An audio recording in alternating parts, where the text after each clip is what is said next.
Well, good evening. Welcome to the City of Cleveland Airport Board meeting for February 12th, 2026. And welcome to those here in the room and those that are watching online or will view it in the future. Thank you for your participation and interest in what we do here on the Airport Board. For roll call, I'm the chairman. My name is Hugh McFarland. To my far left is Jacob Litwin, Airport Board member. Next to him is Greg Model, Airport Board member. To his right is Brian Stafford, our newest member. To my left is Eric Galindo, the airport manager. And to my right is Miss Juanita Lemon, the city secretary. And to her right is Albert Cabrera, also airport bid member. So welcome to everybody, and thank you for taking the time to participate in what we do for the city. Let's stand and I'll say the invocation and we'll get started. I pledge allegiance. I'm going to say the invocation, then we'll jump right in that. Dear Heavenly Father, Lord, we thank you for this time to gather and to work for the city. We pray that you would guide and direct our path, that you would give us wisdom and discernment, that you would open our minds to what you'd have for us to accomplish today. Thank you for your blessings and grace and mercy. In Jesus' name we pray. Amen. Amen. I pledge allegiance to the flag of the United States of America, and to the republic for which stands one nation, under God, indivisible, with liberty and justice for all. Honor the Texas flag. I pledge allegiance to thee, Texas, one state, under God, one and indivisible. Thank you. You may be seated. Our next item is the public comments. We have no public comments this time, so we will skip right past that into item 4, which is reports from board members. And we'll start on the far left. Jacob, if you have anything to add. You do not? Okay, all right. Greg?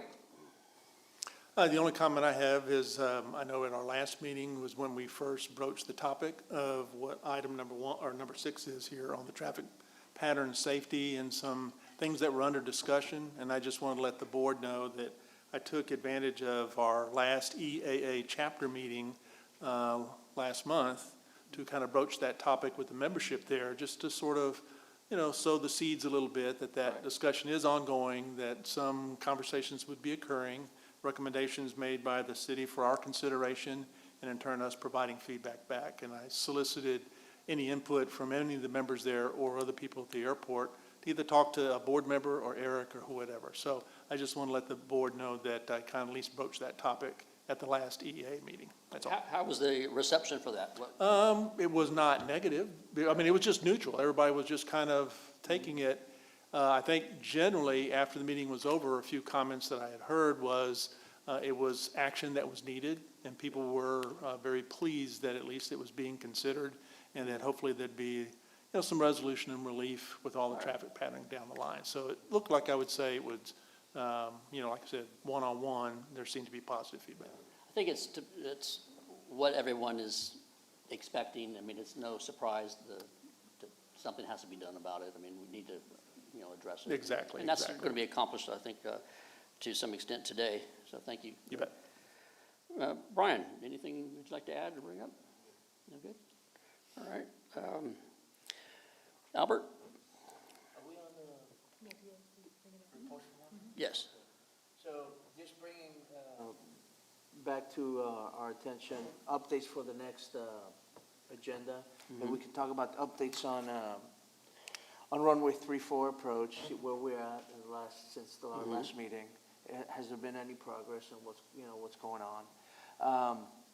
New hangars, also getting an update on the new hangars.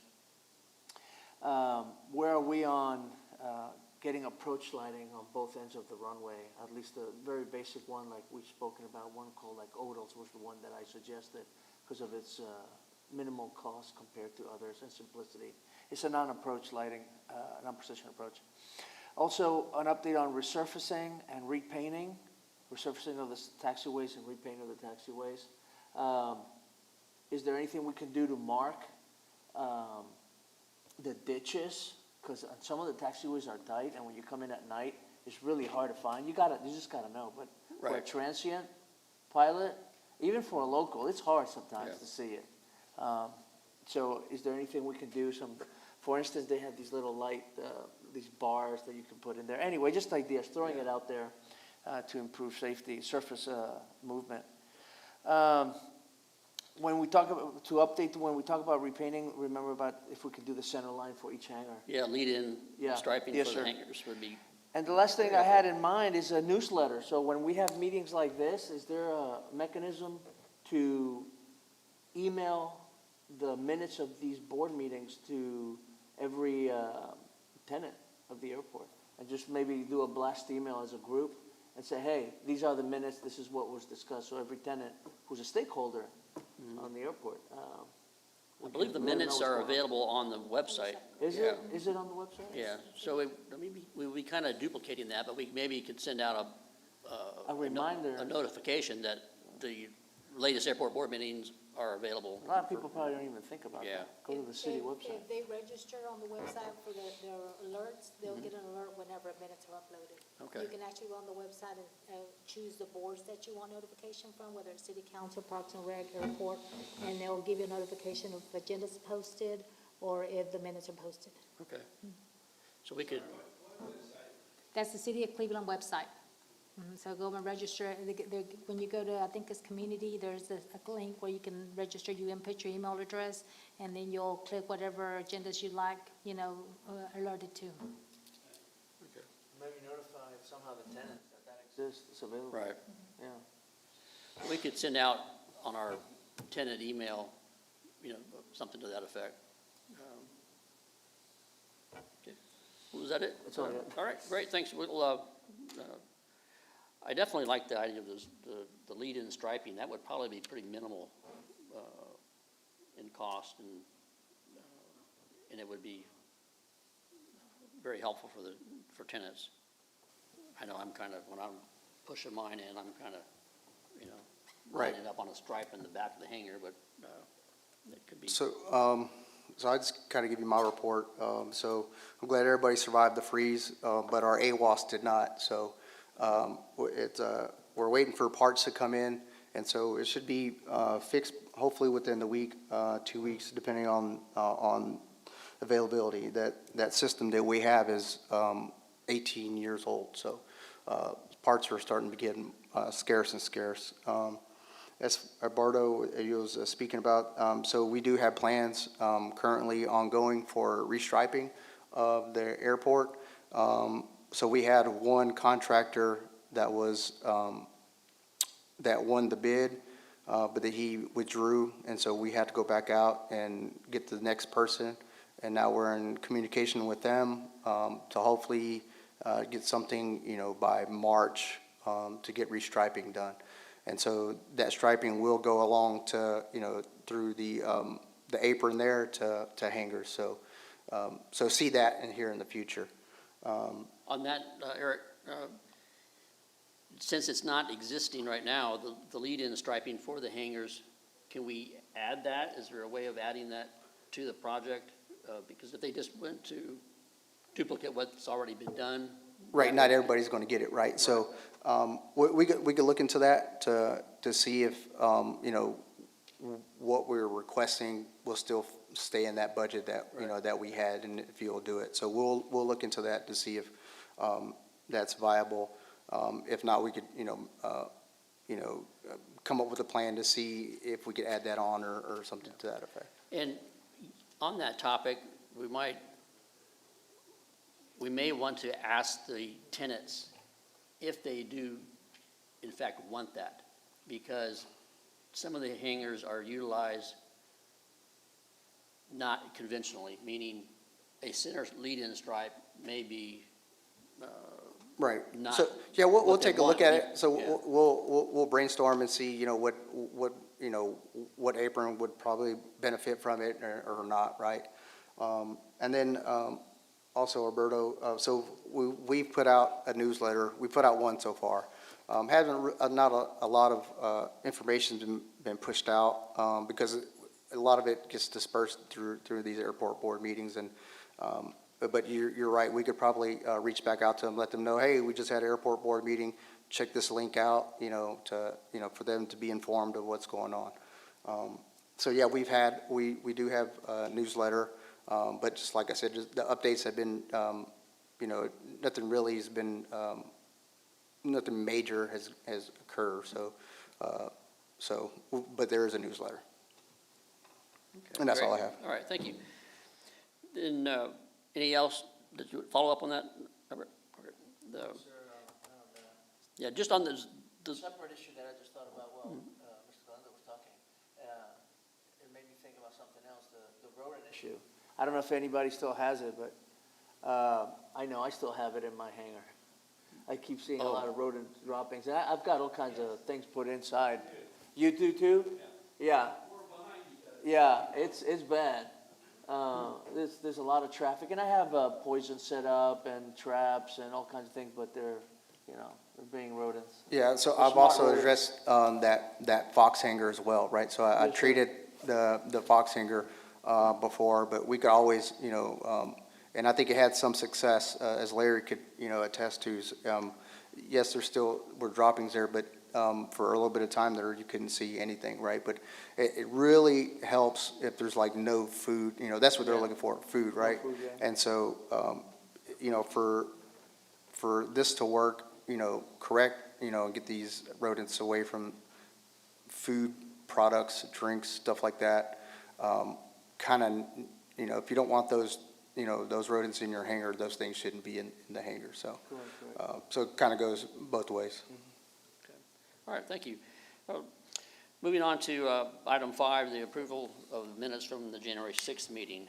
Do we have, initiate the, So Hugh, I understand from Juanita, we did make an amendment to the meetings to change the spelling of Brian's name from Stanford to Stafford. okay, And with that amendment, I'd like, Make a motion to. okay, I'd like to, for you to do so. Okay, I'm sorry. I'd like to move that, make a motion that Juanita make that change in the minutes to correct the spelling of Brian's last name. and to approve the minutes? Okay, I second the motion to add the correct spelling and approve the minutes of the, Okay. all in favor? Aye. All right, thank you, that's passed. All right, the item that we're really here to talk about tonight is the item 6, the traffic pattern safety at 603. Last meeting, we discussed, and this has been a topic that's been discussed, for the last couple of years, that I've been a part of the board. And, there's been concern from some that it's a potential safety issue with the high volume of training traffic at the airport. We discussed, I've never had an issue myself, flying in and out of the airport. Most of training aircraft and pilots have been cooperative and flexible, allowing local tenants in and out of the airport if the pattern is full.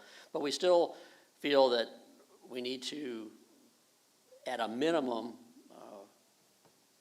alert, transient pilots of the high volume of training traffic in the Cleveland airport area, and do some mitigation to not allow the pattern to get out of hand, so to speak. So that's what kind of to bring us up to where we're at today. I was in the office with Eric a month or two ago, and the representative from the FAA was there and meeting with Eric on items, and we had that brief conversation, and they had some constructive dialogue out of that meeting. So that's where we're up to, where we're at right now. So Eric?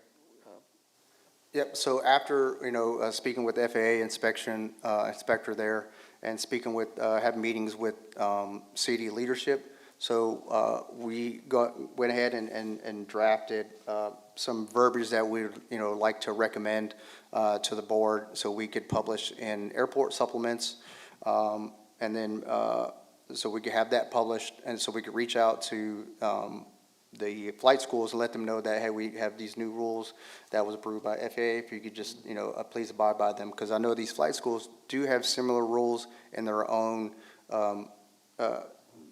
guidance of that, of how many airplanes can be in the traffic pattern for them to even operate. Just kind of reiterate that to them. And then also, once, when I say this verbiage, that if everybody approves of it, or the number of aircraft that need to be in, once that gets, approved, we could also add that verbiage or some type of verbiage to the end of the AWAS, or whenever we get it back up. So we'll have it on the airport supplement, we'll have it in the AWAS,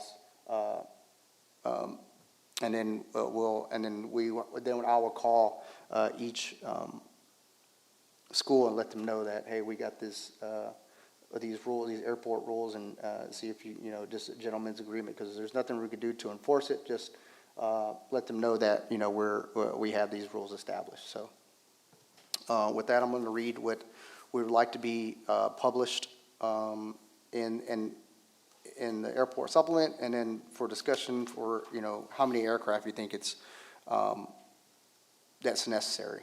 So what we recommend is touch and go operations prohibited if there are blank or more aircraft in the traffic pattern. So maybe 3 or 4, depending how you think somebody be coming downwind, somebody's coming around. I think 3 would probably be a good one, but to see what the board thinks of how many aircraft will be sufficient.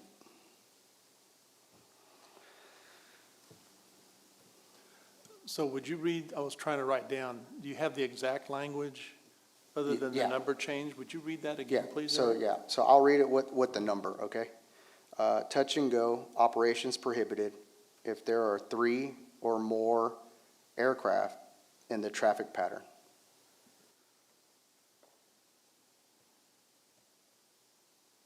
Is this a proposal or something that's going to happen? Well, this is for us to vote on. We want to initiate some form of mitigating language. We talked before, Albert, about, we had that letter I proposed to publish and stuff. And it was pretty much, this is more of a condensed version of that, but it's saying the same thing. So what we're trying to, my consensus is that we're trying to limit the pattern from getting too large to where it's extended, where planes are on a real long downwind, turning base, 2-3 miles out, cutting off the straight in on the RNAV approach, if that's taking place. Again, a straight in approach, a practice VFR, RNAV approach, even an IFR approach doesn't take precedence over local traffic pattern by the FARs.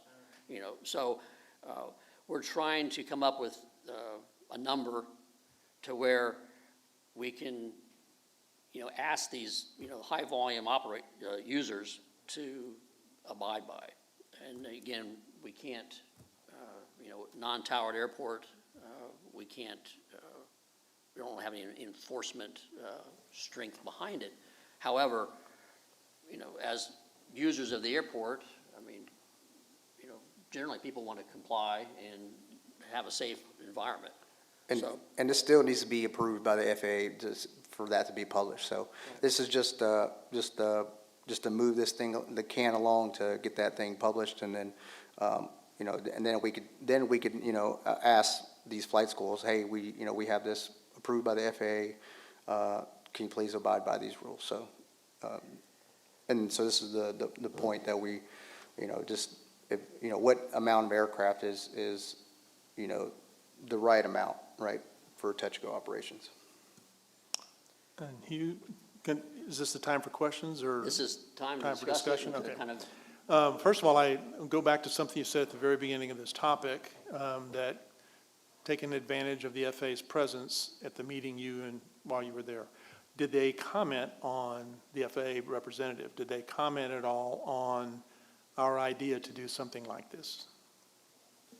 They did, they just said that, yeah, it's a great idea, submit it, so essentially Okay, that's so what. they were open to Yeah, it. They they didn't, were in open. other words, they didn't object and say you Yeah. can't do that. Yeah. Okay, that's good. And Greg, it was, the portion of the meeting that I observed, the representatives said that this is common. Is that? Yeah, I mean, yeah, It was it- not unusual and/or unheard of, and he said, absolutely. I mean, it seemed to be appropriate for our situation. Okay. The second thing is more than just the flight schools.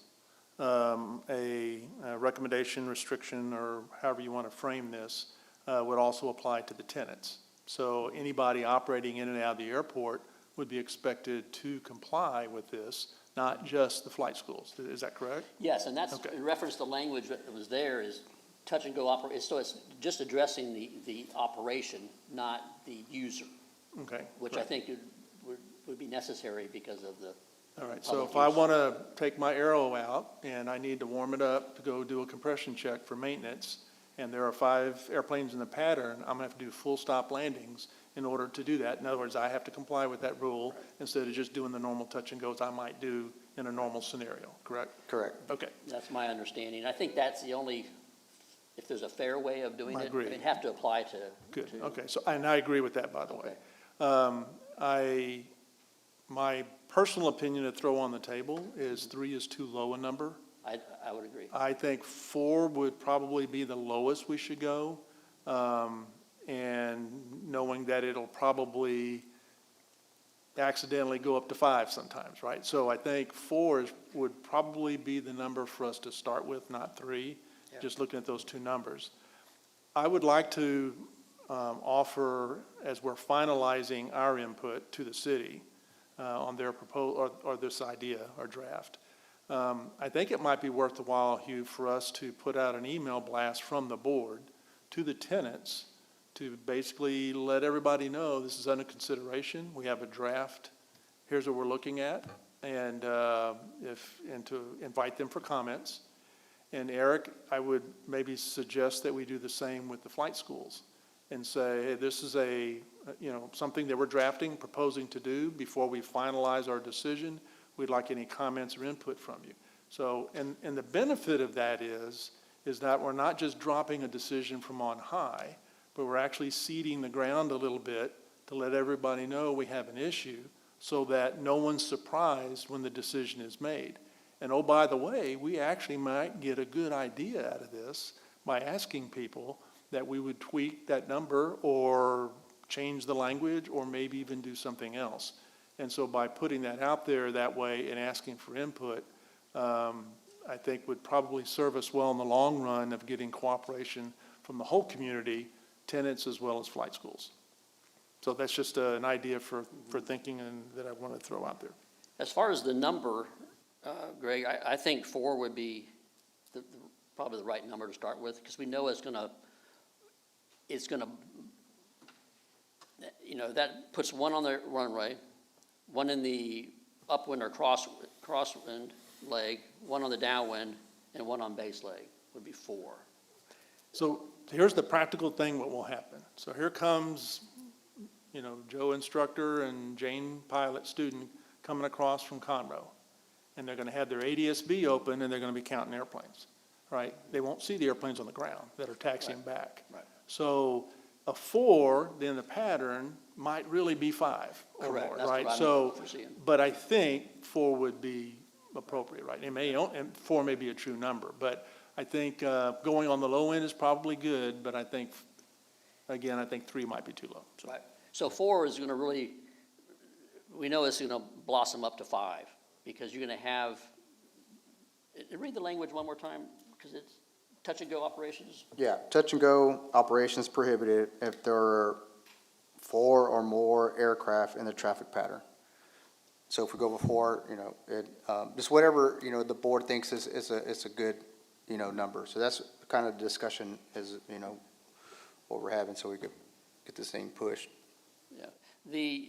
I think the idea of asking for input from the users is excellent. However, I also see it as kind of kicking the can down the road just a little bit. We don't, I think this has been kind of discussed for so long that we need to either kind of make a decision on it or just go back to, what we've been doing. So I know there's a time frame that, for a publication, what was the time frame constraints that we had, Eric? So I think it's every 60 days, 59 days, something like that. So it'll just be, I got to look at it. I think the last one was January 22nd when the last update was. So I think it's 59 days, 60 days, something like that. So Probably 56, that's Yeah. the normal Yeah. FAA So, number. Yeah. so we got a little bit of time, but, as long as we could nail a number down, and then we could, simultaneously call this, get input as well, instead of, just kind of shelving this and then, wait for input. I think we should just do it, simultaneously, while we get this thing off the ground. If we did an action to solicit input and then, inform the tenants in the flight schools this week and put 2 weeks out there as a deadline for input, just February 28th, whatever it is. All right, and let that be the deadline. I think we'll accomplish what we need. If someone's Okay. really interested in it and providing feedback and has a passion about it, that's plenty of notice to do it.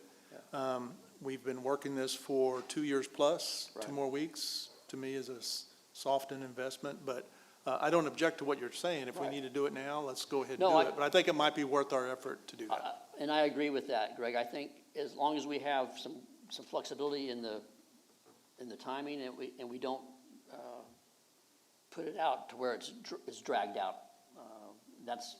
I'm all for the input, and I think that's good. And I think the buy-in from the local tenants is, I would like to think that would be, in a sense, a no-brainer, what we're proposing. As far as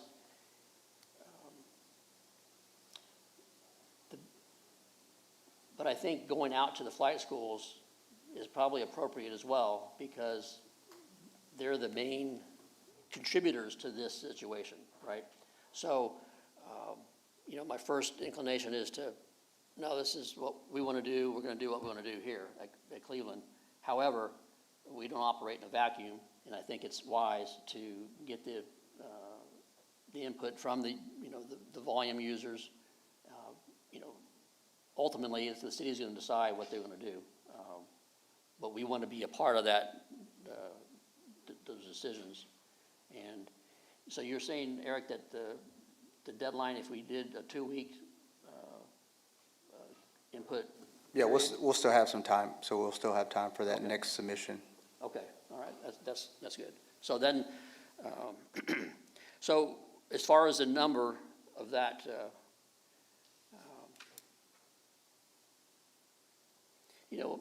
back to that language,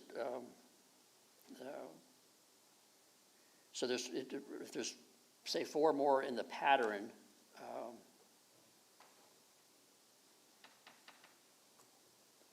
so there could be 3 in the pattern that are all full stops, and the plane coming in from Conroe wants to enter the pattern for touch and goes.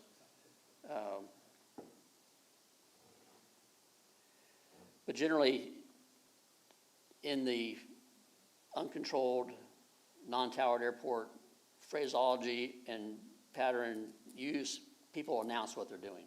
So I think that where I was going with it, I think is not necessary, because people are going to know what those 3 in the pattern are doing as they're inbound.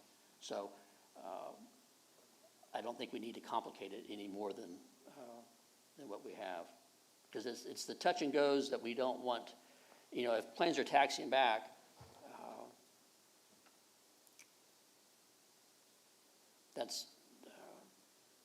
we got to make sure we keep the safety in mind. And I think the safety component of this is a high volume of aircraft in the pattern that are increase in the risk of, you know, a mid-air collision or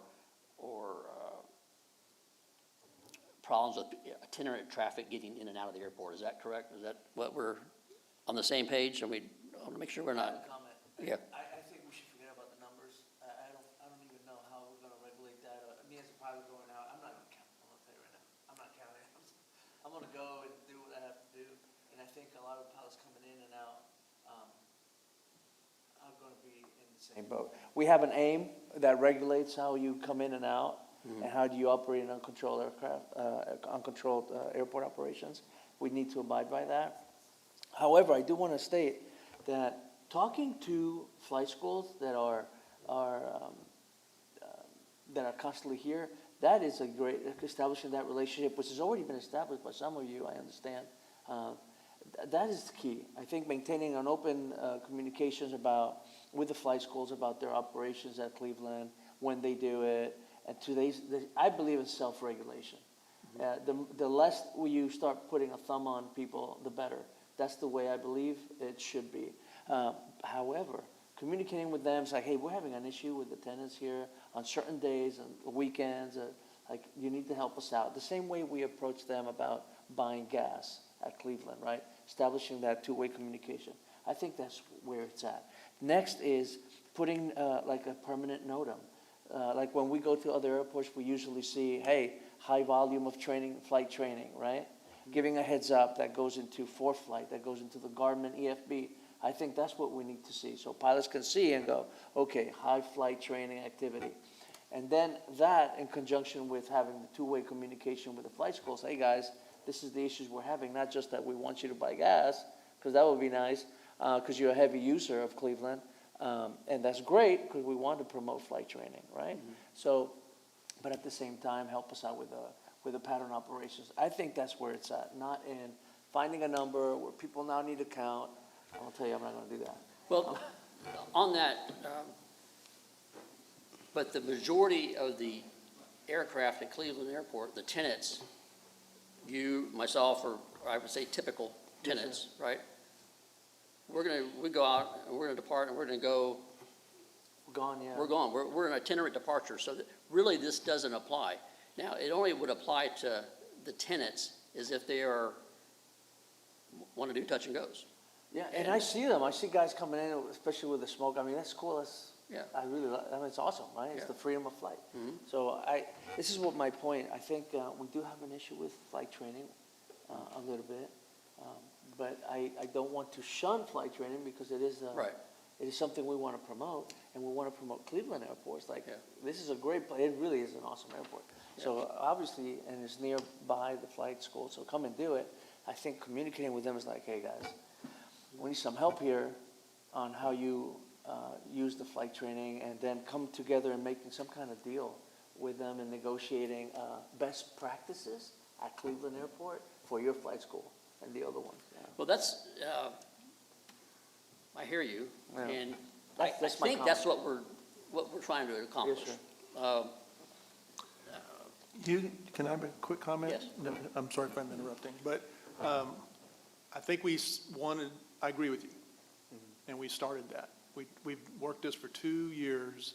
We've had those conversations at least twice that I know of with the flight schools. There'll be a month or two of improvement and back to business as usual. Yeah. And so in the research across the country of how do airports manage this problem, this is the solution that surfaced from a lot of airports around the nation. They'll do language like this. It's not regulatory. It's not even Right. enforceable. Yeah, we can't All right, enforce but it, it right? puts a Right. number out there that at least there's a mark by which people can measure what they're doing. Yes, sir.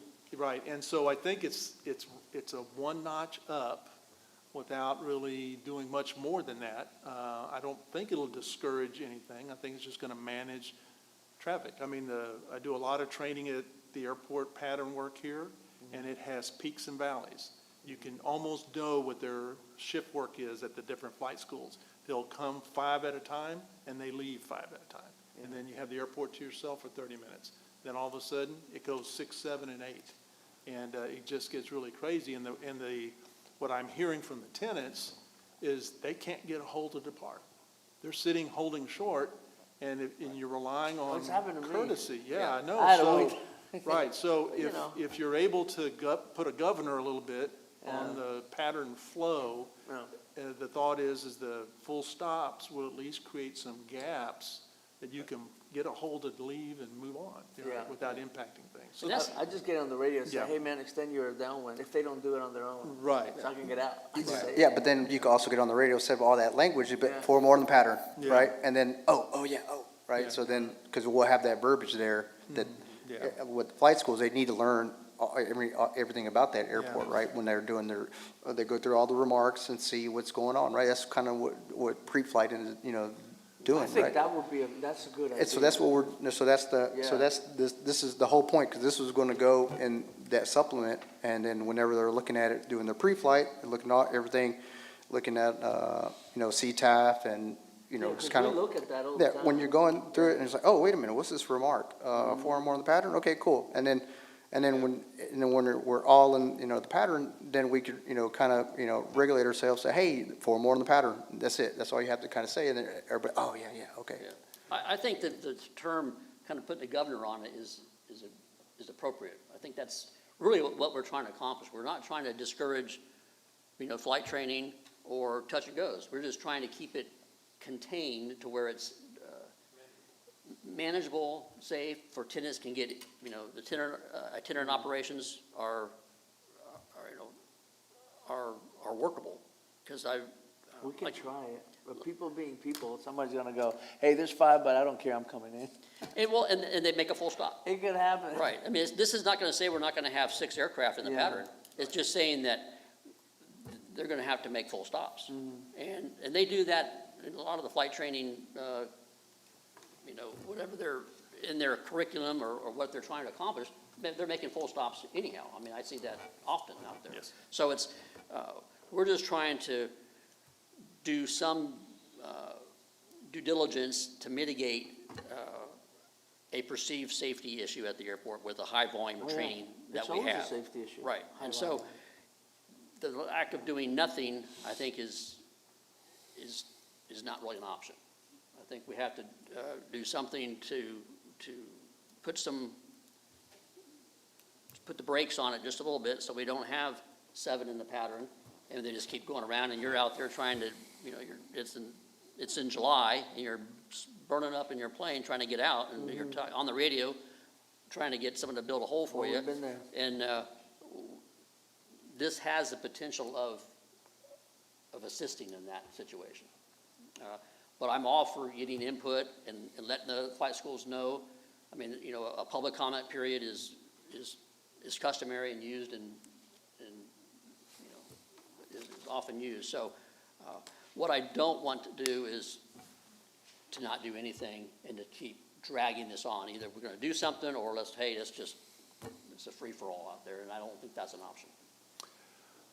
So I'm not going to make a formal motion yet. I'm going to just kind of say what I'm proposing to propose, all right? So if I could just make sure everybody's okay and we're there, right? I would propose, if the board wants to move forward, is that we solicit input on the language that Eric just read to us with the number of 4 aircraft in the pattern, that we send an email blast out to the tenants, and we also send an email or phone call, however Eric thinks is appropriate to communicate with the different flight schools that utilize our airport, asking for their input, having a deadline of February the 28th to provide that input. And then since we have a meeting Thursday, March the 5th, we reconsider the draft with the input to consider also at the March 5th meeting, and then we can give a decision of input to the city for them to then go forward as they see fit. And please don't ask me to repeat that as a motion. But I don't know if that's an appropriate action that we could do.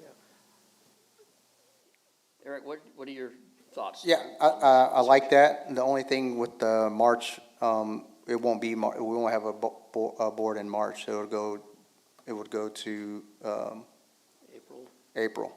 Okay. So, because we held this one as a regular meeting, it's no special meeting, and then we're just going to go every other month after that. But we just wanted to get this thing going, so that's why we kind of called this one this regular meeting faster than we would do the other meetings, so, but now, every meeting from now on is every other month. Well, could we have a special meeting just to make a vote on the outcome of the comment period? I believe as the chair, Hugh, you can, Right, yeah. Isn't that right, Juanita, would you say? yeah. So, the March 5th date, I have a conflict with that, just on a personal, work-related thing, but we can discuss another date. But Yeah. my point is, I want us to come to a decision on this topic and put something out there. And I think where we're going with this, I think is the right direction. And I'm definitely input for, value the input, and Albert, your input is recognized. And I think what we're doing, in a certain way, Just to clarify, my point was, or my input was, continue two-way communication with the flight school, to put it in a NOTAM, which is what Mr. Galindo's talking about, putting on the CTAF, putting on the, putting the high volume of flight training, putting that information out. And then the only thing I said was the number. That's the only thing that I was like, well, I don't know if that's gonna. Yeah. I don't know if that's gonna work if it passes the common sense test. Right. I put everything on a common sense test, Yeah. right? So I don't know if that's gonna, but the fact that we're putting it out, absolutely, I'm behind that. Okay. 100%. But we can't enforce anything, so. Right. And I'm trying to preclude personalities coming out like somebody potentially, hey, listen, it says 4 on the thing, and starting an argument in the air, over the radio. Right. Hey, there's 4 and this is what, that usually happens because we're human beings and it usually goes into that. So I'm trying to preclude that from happening and rather appealing to people to stick to the AIM procedures on an uncontrolled airport and then being courteous to the tenants. Yeah. This is going to be a tough one, but Well, I think most that, people are cool. yeah, I think, most, correct me if I'm wrong, I believe our responsibility is, to the city and to the tenants at Cleveland before ATP or some of the other United Flight, the other flight schools. I mean, is that, Yes, sir. I mean, I think we have to act, we're the City of Cleveland Airport Board, so we have to keep that hierarchy, I think, in mind. And if we've had tenants, that are saying that they're concerned with the safety, I think we have to listen and act. And I think, and we're not going to act in a punitive or overreaching way by what we're just talking here. So I'm for a comment period, getting the input from the users and from our tenants. But I'm for making a decision on this topic so we can move along. So, next steps on this, then, Eric, are we able to generate a letter, for a 2-week comment period on this? Is that something that you can do from your office, or is that? So, yeah, let me see if there's anything that that's any time constraints for that, and then see if we can make that happen. Okay. And then, but yeah, I'll try to do my best to try to get that, anything, a letter out like that so we can give to the tenants, and then reach out to the flight schools. Okay, well, we can talk on that, on a separate thing, and then we'll may be able to call a special meeting to vote on that, and so we can catch the next deadline if this is what we're going to move forward on. Any other questions, comments on this topic? Yes, sir. Could you come to the mic, Larry, please? Thank you. You're Larry Elliott. Yes. Since there's no enforcement on this, did they talk about it at your meeting with the FAA and the other people as to what you do if a school, for example, does not comply? It wasn't really discussed but you know, people have this issue all the time, so we're just, it's a gentleman agreement, between the airport and the flight schools. So, hopefully they'll abide by it, but there's nothing, we could do, somebody could chime up on the radio, just say, hey, foreign pattern. And so that's, hopefully they'll be like, okay, got it, or, kind of like, well, Alberto said, you know what, I'm gonna do what I gotta do. So it just, I have another kind of a parallel. We currently have a similar thing in the airport facility directory. In remarks, it says, calm wind runway is runway 16. It's not enforceable. It's just out there as a suggestion. So everybody knows that's the norm. But we have people all the time that use 3-4 in calm winds, for whatever the reasons, including flight schools. I haven't really heard a lot of abrasive, aggressive talk and arguments on the frequency about it. You may have a question. There might be a little negotiation about what the winds are, but generally people fit in with the flow, whatever it is. But to me, this would be similar to that. It's not enforceable, but at least gives you a norm to fit into. And after that, it's kind of the honor system. And I suspect. I agree, and Greg, you mentioned that, and I've been one that have spoken out on the frequency. So, hey, calm wind runway at Cleveland is 16, when the people are using 3-4 and the wind is dead calm. And I've actually been able to turn the flow around by just saying, hey, and so obviously you're going to have some. I had one instructor, I think he had one, this is probably 2 or 3 years ago, and give me some winded reason why he was on 3-4, and I just let it drop. But I think most of the, this is kind of similar to what Greg is saying. Okay, thank But you. you're welcome. Yeah. Thank you, Larry. I would like to, and I don't think we have to, what's prohibiting you as publishing in there a blurb about high volume student training or something in the chart supplement? nothing. So we could just put like high student flight, excessive, Operations. excessive student operations. Yeah, there's a language that the FAA has for that, and you can probably spend 10 minutes on an AFD and find that, and your representative from the FAA would know what that language is, and that, I think, at a minimum, we should do as soon as possible, just to alert the itinerant pilot coming in, thinking, the last time he was here was 10 years ago, and Cleveland's a sleepy, quiet country airport, and he shows up and there's numerous pattern operators. So I don't think there's any reason to wait on that. And I don't think you need, is everyone comfortable with, we took a motion to publish something like that, and then do our, and not holding back on the comment request for the traffic pattern mitigation language, but I don't see any reason why we can't at least warn the itinerant pilot that, high volume student training or something. Yeah, like use caution, extensive flight training Right. operations on Yeah. the airfield. That's what I usually read, right? That's what we use. Yeah.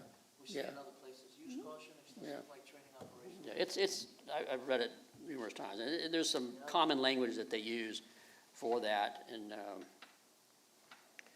so- Yeah, we'll just put it in, because like I said, it still got to go through a review process from the FAA, and Right. they have, their, short form writers that do all that stuff, so it still got to get, approved, but yeah, as long as we, moving towards that direction, we could, get it in to them, so we get, the proper verbiage. Okay. Yeah, so I requested a motion to vote that we move forward with the basic language of high volume traffic at Cleveland. And then so we can vote on that to give Eric the go-ahead to at least get that minimal language published. So do I have anybody to second that motion? I'll say second that, yeah, All right, something along the lines, okay. use caution extensive. So all in favor of adding a minimal, non-number specific, just a caution, student training in I Cleveland? second that, sir. Okay, so all in favor? Okay, so that passes. So we'll need to find out what that specific language is, or you can suggest, push that forward to the FAA counterpart on the publication, and they'll have the language for that. Okay. Propose this language right now, if that's what we're looking for. Use caution, extensive flight training operations. Yeah, they're gonna have a acronym loaded phrase for that, Oh, that's I gonna thought you were be looking for something. common, yeah, no, We're just we don't offering need to invent the wheel on that. Oh, okay, They're yes, gonna sir. have that, Sorry. I was just kinda, no, that's what we want, Yeah. but they're gonna Yeah, have, I'll find it, and Yeah. so we'll, Yeah. that language. okay. All right, And great, Hugh, so that I understand, we're going to do that as an immediate action, but we're still going to pursue this other Yes. language on touch and goes. Okay. good. Yes. I just want to make sure I understood that. you're in agreement with and understand what we're, yeah, I don't wanna, because the other thing is, that the other item that we wanna get the comments on is a little more, is another level up. Whereas this is just a common sense warning to, you know, to users of the airport that, hey, there's a potential for high volume, training traffic. Okay, number 7 was the board's request to have the city explain the methodology or the reason they went contrary to the board's recommendation on hangar increases. I'm not sure if you're prepared for that? Yeah, so I was given authorization to speak on that. So the city wasn't trying to find a dollar amount that they had to get to. So they reached out to, and this was prior to me, the old airport manager, prior to you, the airport board president, you know, it was in talks with them and agrees with them, looking at other airports. So if you look at Liberty, so there's, you know, their hangar rates are $320. Our lowest end is $275. So at that time, it was $225. And so since we have different categories of hangars, you know, we have Alpha is its own type, then we have Bravo is its own type, and then C, D, and E is the same, F and H, G are the same, and then K is all different, right? So we base them as a category, so 5 categories. So each category went up $50. So it wasn't like there was a percentage rate that they needed to get to or a certain dollar amount that needed to happen. It just, looking at all the airports were more than what we were. And so that's why, and then $50 was just like, oh yeah, that sounds good, and they thought it was fair. And that was it. That was the whole reasoning, or how they got to that amount, was just looking at other airports. And I know that, you know, y'all did, you know, the board did some research on it, and you presented it. But that amount was already approved for that fiscal year. And so that's how it came to be, that the $50. A question, Eric. Please. So what I'm hearing you say, so that's the reason I'd like to make sure I'm understanding it correctly. What I'm hearing you say is the decision to raise $50 was made before input was requested, or before we provided our input on the percentage. They had already made the decision to increase 50. So, yeah, that was already done for the budget, was already done, right? So that increase was already, was going to happen. So while we were working that issue and providing that input based on the gallery full of tenants here, and the recommendation we made to go to percentage, the decision for 50 had already been made. So really, we were but that was never told to us, and I think that's the part that's confusing to me. Right, and so, whenever everybody was here, that was sometime in July when everybody came. That's when the last airport board was here, and so and at that time, and it was funny, because I was here, and I was just sitting in the special meeting, not knowing I was going to be part of the airport, right? I was just sitting here like, oh, what's going on, right? And see what local government's going on. And so I saw everybody here, and so whenever, and this is my experience listening to everything, it was just, there was an increase, and we were comparing, somewhere to like Conroe or Hooks, right? And so that's not apples to apples, right? That's apples to oranges and bananas. Because if you try to go with them, you're paying $4.95 plus all these other things. And so the closest one to us will probably be Liberty. That's the closest airport that's similar to ours. And so we were already below them. And so they're already below, they had better gas prices than we did, and we just had a better hanger rate. So that's what, every category, they just went up $50. So that was sometime in, I believe, September that was approved.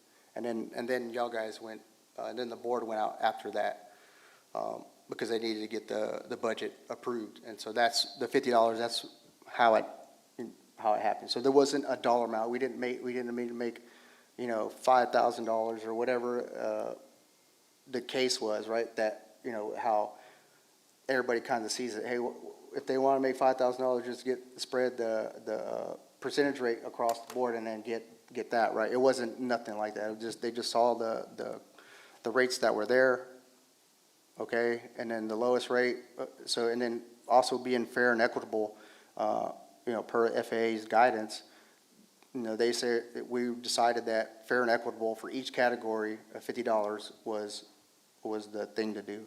And so that's how we got to the increase.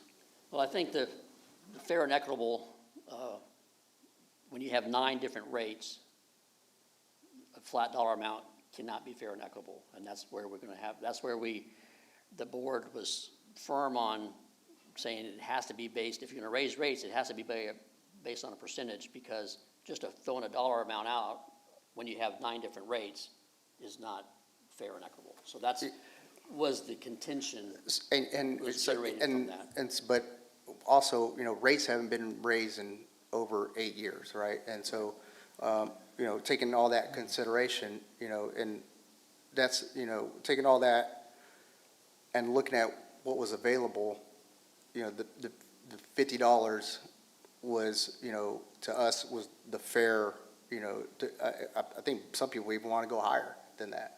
And so, but moving forward, if any rates are going to go up, I think we should do it a little bit better where, we kind of look at market trends, what's out there, what we have as amenities, and stuff like that. So the next one, if and when that happens, more discussion will be put into that. It's not going to be, I think we could come up with that, something that's, fair and equitable for everybody, right? But I think a better discussion, and I don't think that happened, is, with the last airport, manager, a lot of things were, going on, and a lot of confusion was there. Mm-hmm.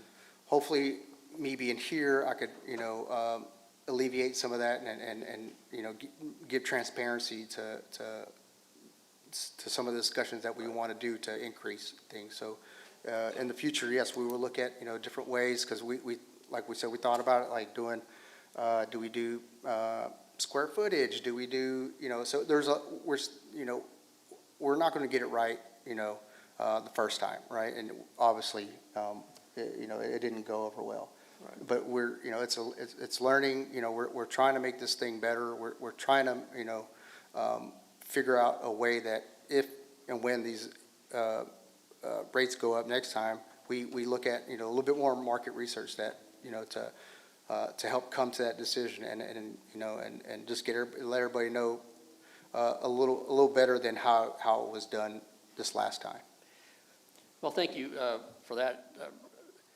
And to bring it back home, I had meetings with you and the mayor and the city manager after that.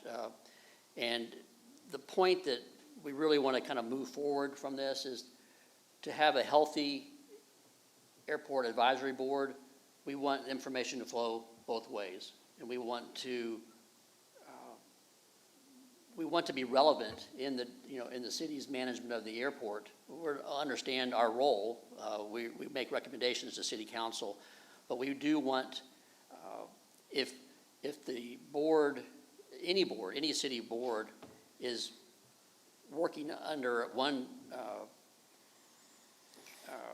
in one direction, and the city is going to arbitrarily do whatever they want to do without input from the board, then why is the board there? And that's what we want to avoid. We want to have a healthy value content for the city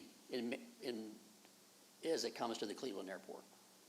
And during that time, it was, a lot of changes was going on, we get new people, people were leaving, it was just it was a confusing, little confusing, that was going on. So hopefully moving forward, we could, eliminate or mitigate some of these things. Which, like I said, transparency, communication, just get everybody's buy-in on these issues. All right, thank you, Eric. Greg, did you have any other questions on that? I just have, and I appreciate Eric, being the spokesperson for the city and explaining that. To me, for me, it was never a challenge of going up on the hangar ramp. That was never the issue for me. I would say my request going forward in whatever decisions we're being asked to provide input on, when we provide it and the city chooses to do something different, I totally respect that. My request is that that it be explained to us why the decision was made differently than the recommendation. That helps us, to Hugh's point, to be in sync with the vision and the direction of the city administration, and that'll inform us on future recommendations once we understand that. To me, that was missing on this issue this time, of not receiving that explanation. So that was what my motivation was, but I appreciate what you provided us, and for me, it's a closed issue. Okay, thank you. The next item on the agenda is the hangar lease agreement, authorized access. The context of this is, it was brought to the board by one of the board members. The concern of, and I don't have the lease agreement in front of me, but access to the hangars. Obviously, the city needs to have access to the hangars, but we're concerned with that the tenants need to know who's going to be in the hangar and when they're in the hangar and for what purpose, mainly to ensure safety and integrity of the aircraft. And Albert, I know you'd like to speak on this, so. Yes, sir. So, thank you for that. When I looked at it, and I should have brought it with me, but there is no clarity.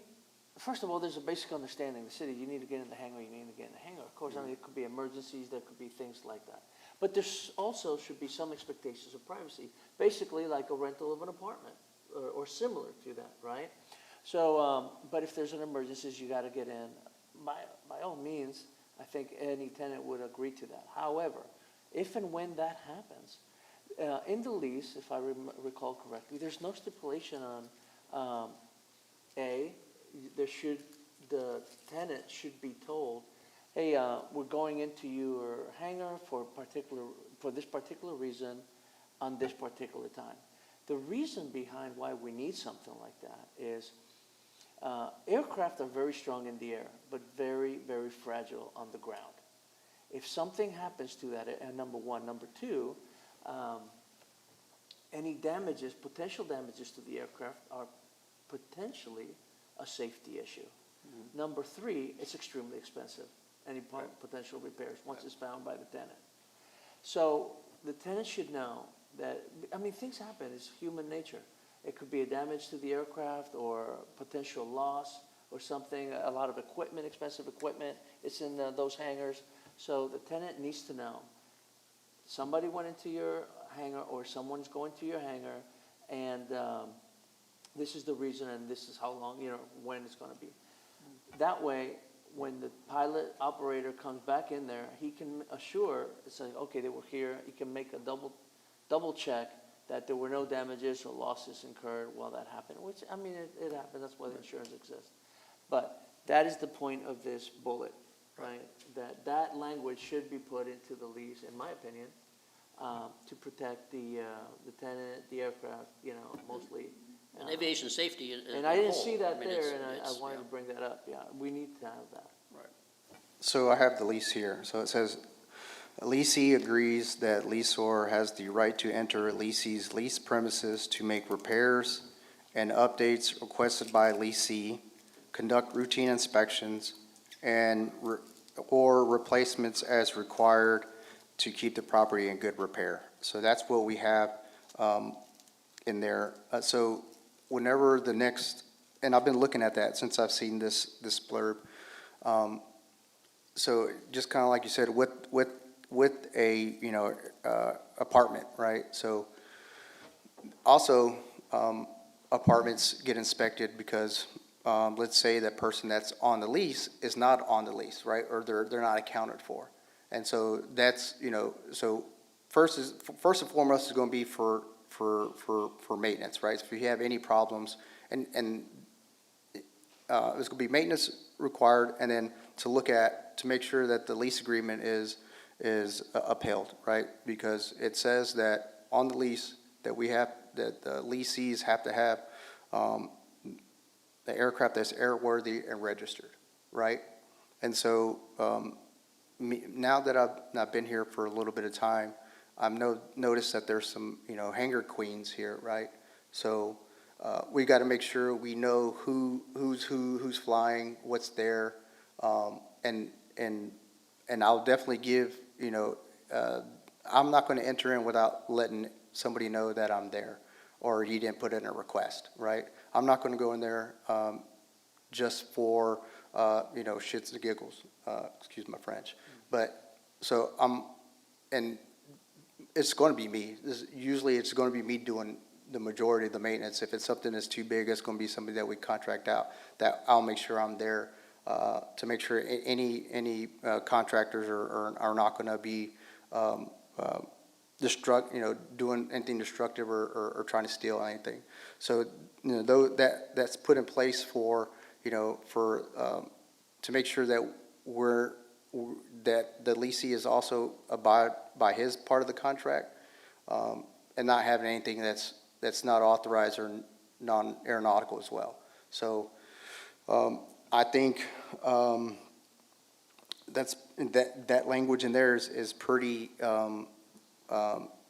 it's okay, but I know in the future I wanna change that, and whenever the new leases come up next year.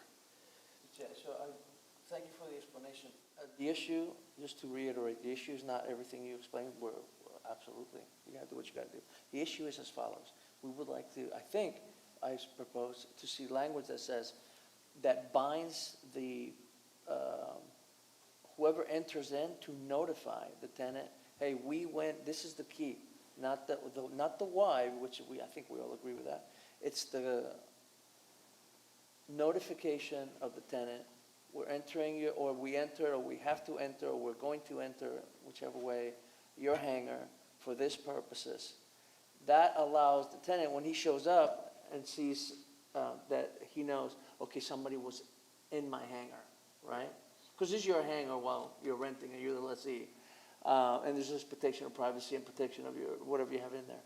So, okay, things happen, and if there's damage, then the pilot can see it, so he can address it for the reasons we mentioned, safety, definitely cost, safety first and then cost, or something is lost, because you never know.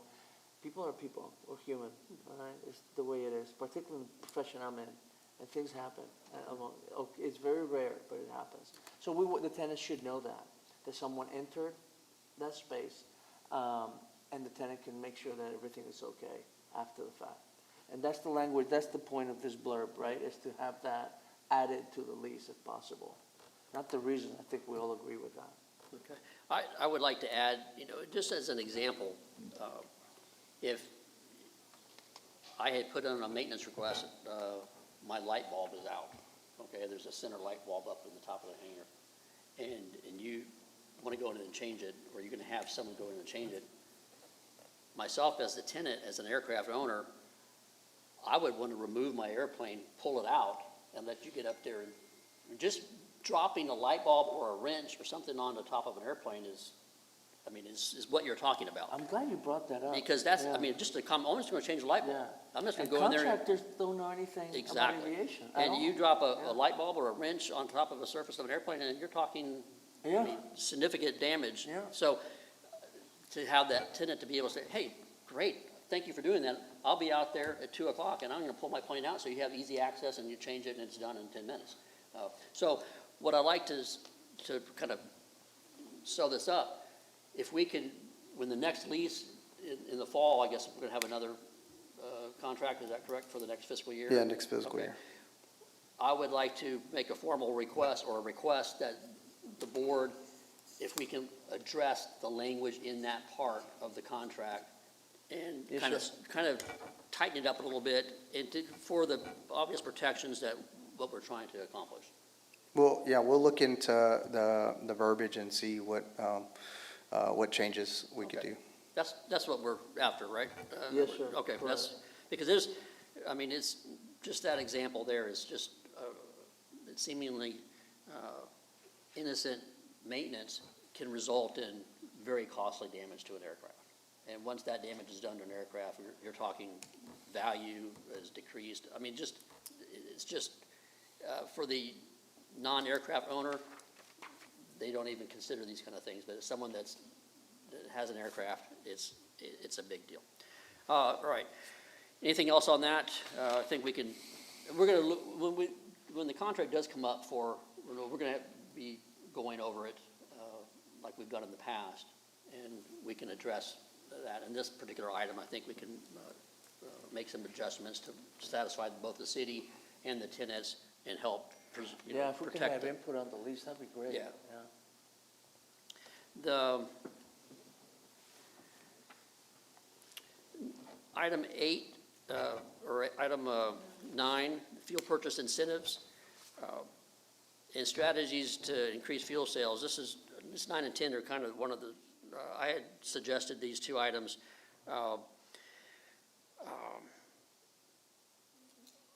To see if there's any way that we can sell more fuel, make the city more money to help take the pressure off of looking for money elsewhere, i.e. hangar increases and stuff like that. But you had mentioned, I think that, Eric, that fuel sales were not quite what you thought they would be or what they were or something, or, we have a pretty competitive price on fuel, and I understand a lot of these flight schools are not buying fuel. Is that accurate, or? Yeah, no, the flight schools are not buying it. There's a couple that reached out to see if we could come up with something, and I reached out to them, but I didn't hear nothing back. But fuel sales are good, and so to maybe some strategies to increase fuel sales, or maybe just to have like some type of event, maybe like a fly-in or hot dog, lunch, or pancakes and pilots, something to that effect, to just bring people out, right? So I think that's something that we could do to increase fuel sales. But right now, we are good with fuel sales currently, and we try to do our best to keep. So since I've been here, we haven't raised any price on our fuel, because we are trying to stay competitive, but also make margins where we can. Because if you see other airports like Liberty, they have increased their fuel sales because they see the value that that they could potentially have. And then also I believe Conroe is looking at they have dropped theirs. So we were the second lowest. Now we're the third lowest. And so, so other airports are seeing that, our model and, you know, trying to compete with us because of the consistency that we've had with fuel prices with us. So we're doing okay. Of course, everybody would love to sell more fuel. We're getting a lot more jet activity, and so today we had a, you know, airplane, helicopter fill up. We had a jet yesterday, and so we're trying to market that a little bit more so we get more Jet A fuel sold. But right now, we're doing pretty good with the fuel sales. In the past couple of weeks, we've been increased in sales. Do you think there's any room that we could have like a weekend special? Maybe a discount on fuel on Saturdays, you know? We could look into that, because I know As an some airports do something like that, like a Saturday, they'll discount it or anything like that. You know, if we have some ideas, we could, you know, or shoot in the field drive, you know, sales, then that's something potentially we could look at and you know, maybe kind of implement, like every, I don't know, fifth Saturday, or I don't know, you know, I don't know the time frame, but just look into that to see if that's a potential to actually do. I don't know if there's any particular day of the week that is, that you can track that is, you know, fuel sales are down. If we could have maybe a special on that day to drive up fuel sales or something. I don't know, it's just, you know, I've been to, you know, airports where on the weekend they have, you know, discounted fuel prices. And I don't know if you want to, if there's an idea of maybe, you know,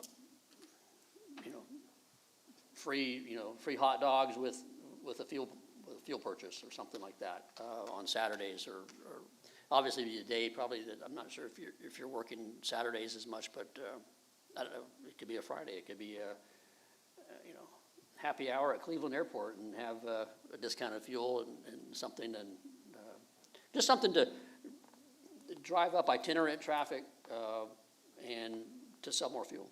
And that was. Yeah, I like those ideas, and we, you know, look at something to maybe implement to, you know, boost those things up, or see if it's a viable solution to you know, to make more sales. That would, you know, I'm definitely looking into all those. Okay, excellent.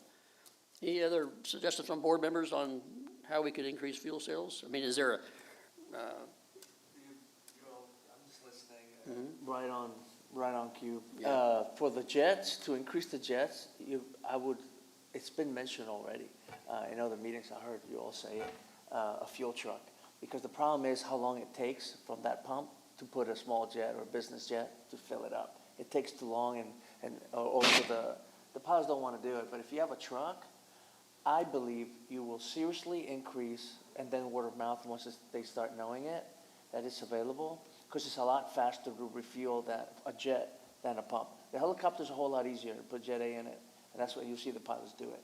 But for fixed wing, like the Citations and all that stuff, a truck I think will go a long way in increasing sales once they know that they have a truck available. Because those pilots, you know, they don't want to do it. And it takes too long to do it over the wing or wherever the heck, you know. But a truck, yeah, I think you would increase your fuel sales for jet there.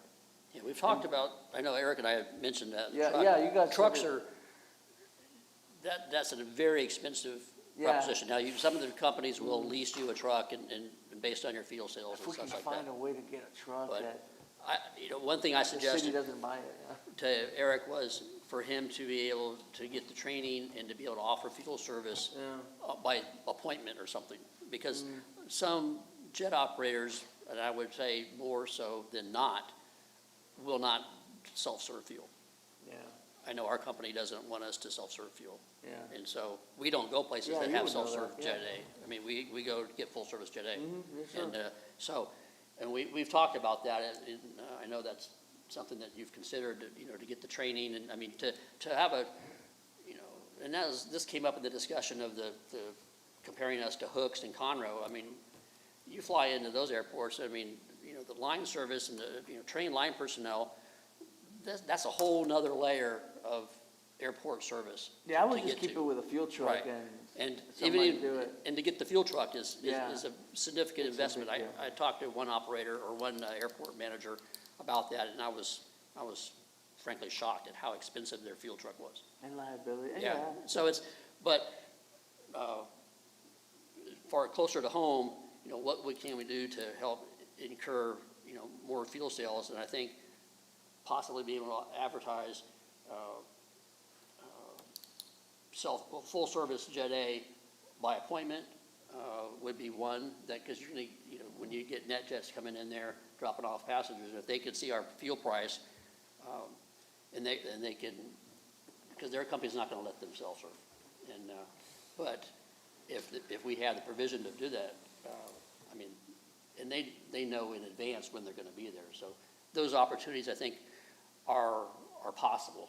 And that's an avenue that, I know is more than this meeting here. Yeah, we're looking to all those things, like I've been here for 6 months, so all these things are really, got my wheels turning to see what can we provide realistically, and, how often we can do it, right? Because we're operating, on pretty tight margins there, so, to commit to a fuel truck, maybe we could get some type of, a tank that has a pump on it that we could just roll around with the gator, right? So we just gotta try something to see if it would, what happens. So we're still talking about it, but I think once we get this ALP done, it's definitely gonna give us a vision of what this thing is gonna look like in 20 years. So once we get that done, I think it's gonna be more concrete of like how we can execute on some of these ideas.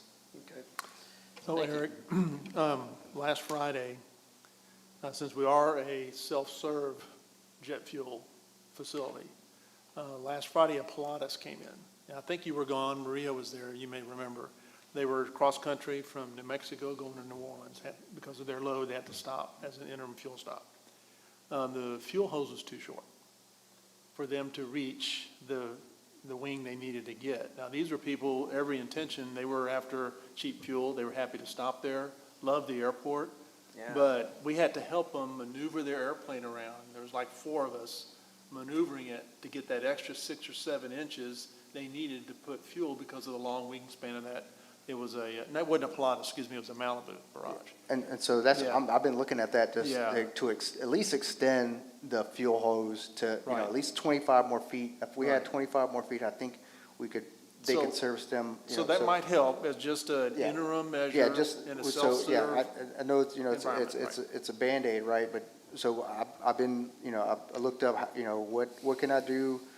Reach out to AdFuel to get more training, so I could be proficient on some of these things without having to, reach out to other third parties to make stuff happen for us. I'd like to do that in-house to make sure that I know how all the equipment works. And I wanted to piggyback on something that Albert just said. When an aircraft like that comes in, they're there for a while at the fuel stop. So they're in front of the pumps, they have passengers that are deplaning to go to the restroom, they're having to take on a lot of fuel. They're not gonna start it up and re-taxi it someplace else while their passengers finish. They're gonna sit right there, parked in front of the fuel pumps and blocking everybody else from coming in, which was our scenario that day, last Friday. I wasn't in a hurry, didn't mind, right? We were hanging around talking to them. But my point is it does bottleneck that also. So having some sort of if you really want that kind of aircraft to sell jet fuel, you've got to be able to provide a service, towing them away, back in, longer hoses, trucks, whatever that is, that type of aircraft does require a different level of fueling service than my Aero does or Cessna 172s, whatever. Yeah, But that's where you make your money, because they load. Yeah. And, everybody goes for money. Keep the price low, that's how you get people to come in to sell. Because that's how most of us probably do, I'm gonna venture to say, when I do my cross countries, I look who's got, the 3-4 airports, who's got the least expensive gas. That's why I'm refueling, and we're no different. It was just a great airport to come in here too, I mean. I'd like to piggyback on that, if I can. So, just speaking on the people coming in deplaning and have to use the restroom and all that, it's probably a stretch for, to say we need like a little diner or cafe like we ate at, what was that, in Huntsville or wherever that was? Lufkin. Lufkin. Stick a food truck out there, Taco Tuesdays, Taco Saturdays, I don't know, just an idea.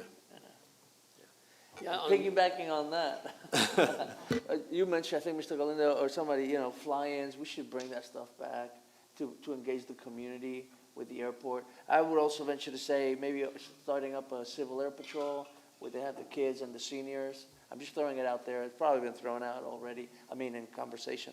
But bring the civil air patrol that will bring the kids, and parents to get involved, and the fly-ins. To get the community involved and bring people back in. It's our airport, Right. It's to make it, and it's an awesome place to get aviation back out to people. It's and that camaraderie. EAA is already active as heck. That's awesome. So just throwing it out there because you want to involve people. It's something as cool a place in an airport as we have. Yeah, we had I come in here. I love it. I love Yeah. when I go in there. I'm like, Yeah. hey, it's so cool. We had a significant Civil Air Patrol outing, was it this last weekend?